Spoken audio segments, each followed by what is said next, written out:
Hey friends, let's make some chili 3 and 5 ways. You need some ground beef. You just cook your ground beef, you crumble it up and cook it. And you need some water in a pan and some pasta, which I used spaghetti, an onion, some cheese. Any sort of cheese will work. I know that it's easier if you shred your own, or it's better if you shred your own, but you need a can of chili, you need ketchup, Worcestershire sauce, and a can of pinto beans, which I didn't show the pinto beans because I forgot about putting them in there. Okay, we are going to cut the onion up really quickly. And when I say really quickly, I mean really quickly.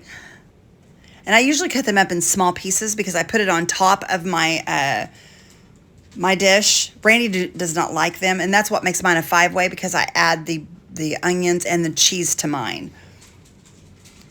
Let's cut this up really nice, and let's go ahead and finish cooking that ground beef, and then you add in your can of chili.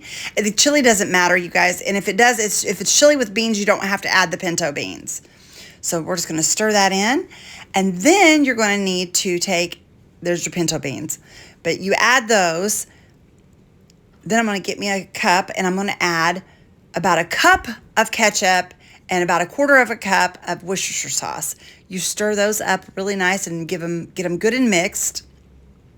Once you get it mixed, you add it, well, not all of it. You add about a cup of it to your beef mixture. I'm so bad at these voiceovers, you guys.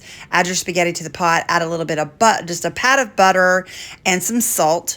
Let your spaghetti cook and get totally cooked through, and just kind of simmer your beef mixture.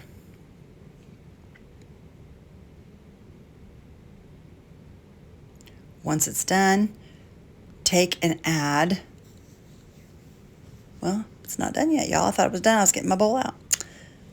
I thought it was done. There we go. Now you drain your spaghetti. You get a bed of spaghetti and you put it in a bowl or a plate. Just make you a nice bed of spaghetti. And then you add the beef mixture over the top. I slowed this down so you guys can see what we were doing here. Add it over right on top of your spaghetti. Make you a nice mound. This is for Mr. Randy, so he likes lots of beef. And I'm going to add some of the ketchup. I'm going to make a ring right around the top. This is just extra sauce. That's what Randy likes. He calls it extra sauce. I had a friend that worked at Steak and Shake, and he gave me the recipe, you guys. So if you've ever ate at Steak and Shake, this is called a chili 3-way. Let's see if it's Randy approved. Yep, Mr. Randy likes it. Another one down. Yay! Anyway, you guys, thanks for joining me.